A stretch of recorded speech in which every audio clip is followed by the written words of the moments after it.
The gods don't fear death. They fear what comes after them.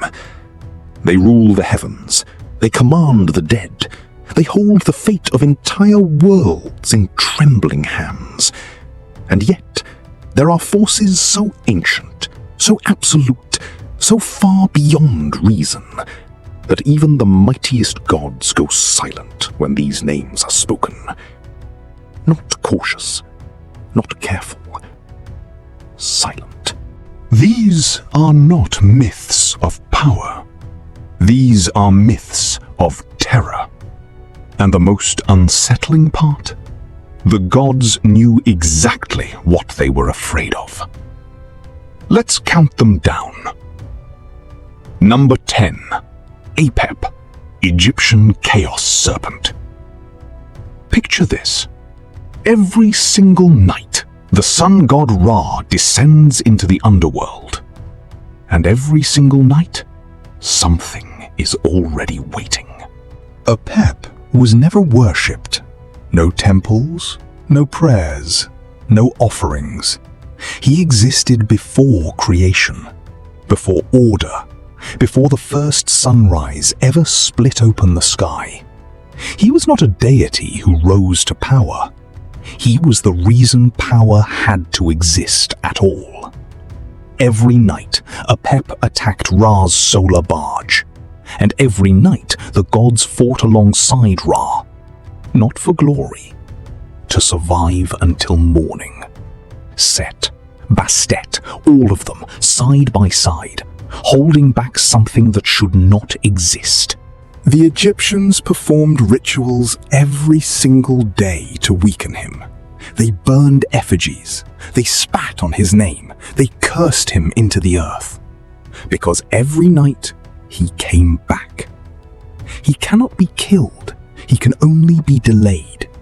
The gods were not winning this war, they were postponing its end.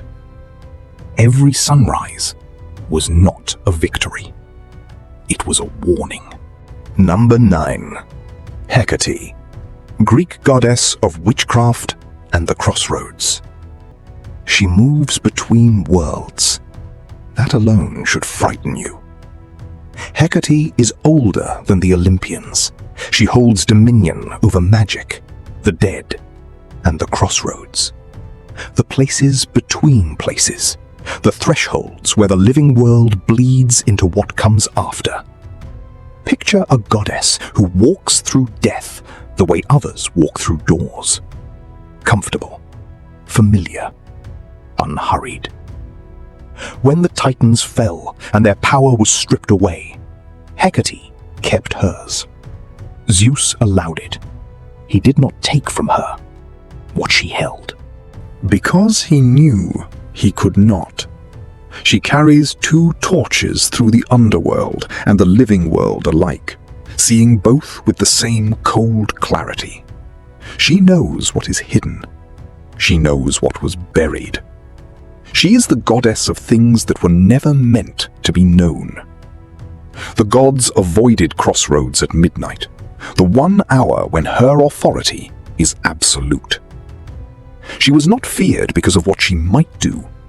She was feared because of what she already knew. And she had known it for a very long time. Number 8. Tezcatlipoca, Aztec god of chaos, night, and ruin. He carried a smoking mirror. In it, he could see everything. Every secret, every weakness, every version of you that you hoped no one would find. Tezcatlipoca was the Aztec god of the night sky, conflict, and destruction. Not just powerful, the kind of dangerous that has no ceiling. Even the gods in his own pantheon could not predict him, could not trust him, could not control him. He did not need weapons. He needed truth. And truth, wielded without mercy, is the most destructive force in any pantheon. He wasn't worshipped out of devotion. He was worshipped because if you stopped, he would turn that mirror toward you. He doesn't destroy you. He shows you what you are, and lets that finish the job. And if this is number 8, you are not ready for number 1. Number 7. Angra Mainyu, Zoroastrian spirit of absolute evil. He did not fall from grace. There was no grace to fall from. Angra Mainyu is the supreme spirit of evil in Zoroastrian belief. Not a rival, not a rebel. The living proof that creation has an opposite, and that opposite does not rest. Imagine a world made perfect. No disease, no death, no decay. Then imagine something reaching into that world, not to burn it, not to flood it, but to quietly rot it from the inside. He introduced death, disease, and corruption into a creation never designed to hold them. He did not burn the garden. He poisoned the soil it grew from. And that's the moment everything changes, because contamination cannot be undone. It can only be fought indefinitely. Divine forces have faced him with the full weight of cosmic will. The war continues. The darkness persists. He is not evil because of what he does. He is evil because of what he is. No ceiling, no compromise, no end. He does not need to win today. He has eternity, and he has never once stopped. Number 6.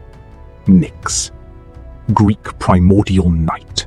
Stop for a second, because from this point on, these are not gods you fight. These are forces you survive. Even Zeus would not cross her. Nyx is the primordial goddess of night, one of the first forces to emerge from chaos itself. She is the mother of sleep, death, strife, and fate. She gave birth to the forces that govern all living things, including gods. In the Iliad, Hypnos, her son, had angered Zeus. Zeus was murderous. He would have destroyed him on the spot. But Hypnos ran to his mother. Zeus stopped, did not pursue, did not retaliate, let it go entirely. The king of the gods, the wielder of lightning, the being who overthrew the Titans, backed down, because he did not want to wake what lived in the dark behind her. Nyx does not threaten. She does not need to. Her existence is the threat. And even that was enough to stop him. Number 5.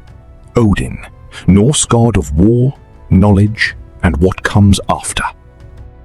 He gave his eye to see more. He hanged himself to know more. That is not devotion. That is obsession. And obsession in a god is far more dangerous than power.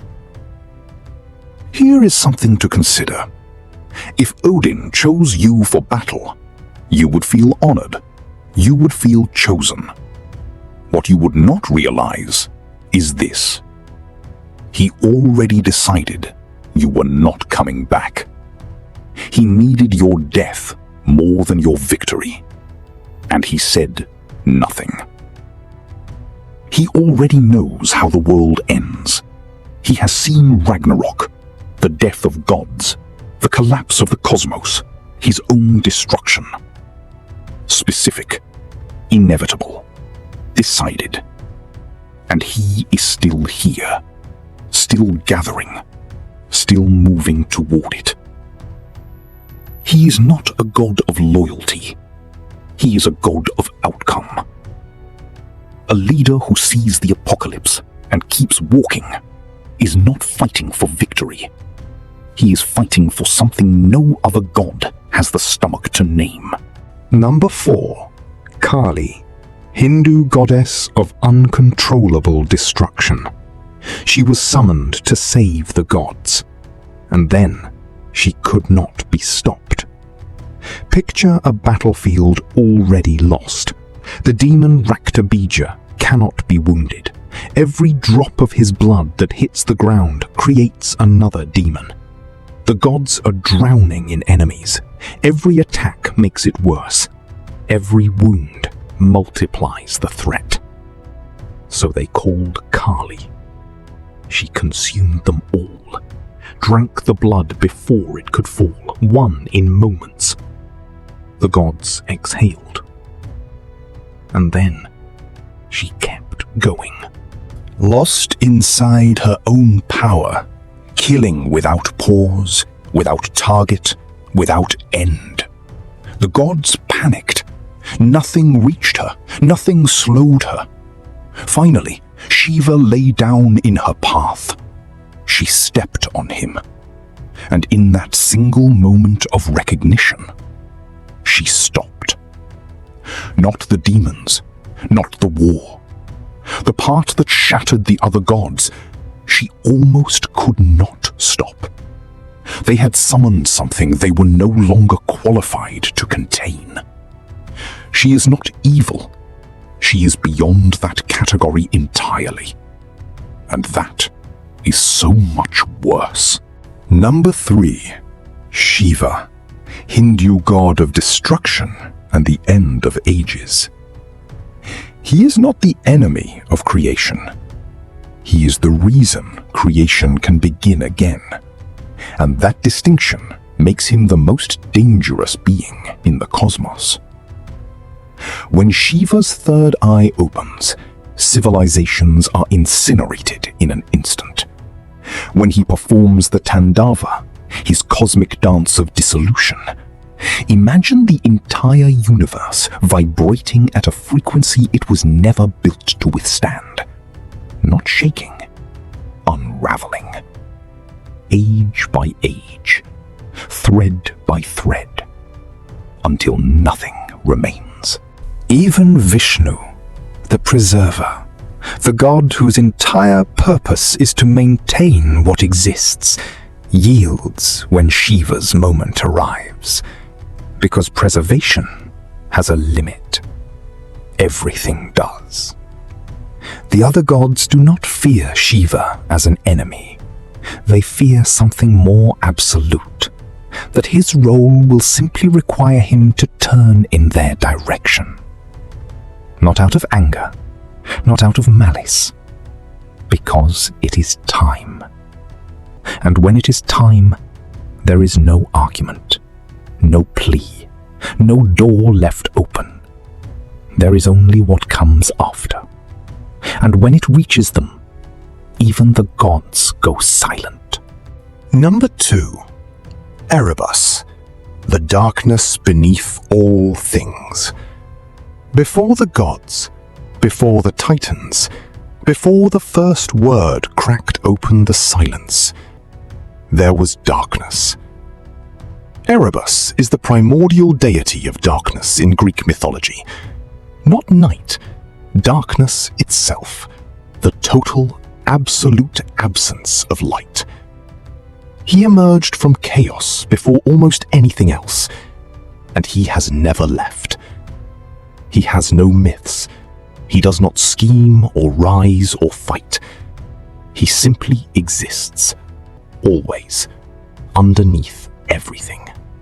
Picture the entire universe, every god, every world, every myth ever told, as a single flame burning in an open field at night. Erebus is not the field. He is everything the light cannot reach. The gods of Olympus stand on a world suspended above his depths, and here is what none of them say out loud. They do not live above Erebus. They live inside him. The light they inhabit is borrowed. Their world is a small, temporary brightness inside something that was dark long before them and will be dark long after. When the torches go out, Erebus remains. Every god on this list exists inside that truth, whether they accept it or not. Number 1. Chronos, the force that devours everything, including gods. He ate his own children. That is not a metaphor. Chronos, Titan god of time, swallowed Hestia, Demeter, Hera, Hades, and Poseidon whole. His own offspring, gods who would one day rule the universe, consumed before they could threaten him. Not cruelty, understanding. He knew what time always knows. Everything that comes after will replace what came before. So he did what time always does. He took it back. He was eventually overthrown by Zeus. The Olympians rose, the gods celebrated. But here is the part no myth repeats. They did not destroy Chronos. They imprisoned him. With all 12 Olympians united, every divine weapon, every cosmic force at their disposal, they could not kill time. You cannot kill time. Every god on this list, Apep, Kali, Shiva, Nyx, Erebus, all of them, is already losing to him.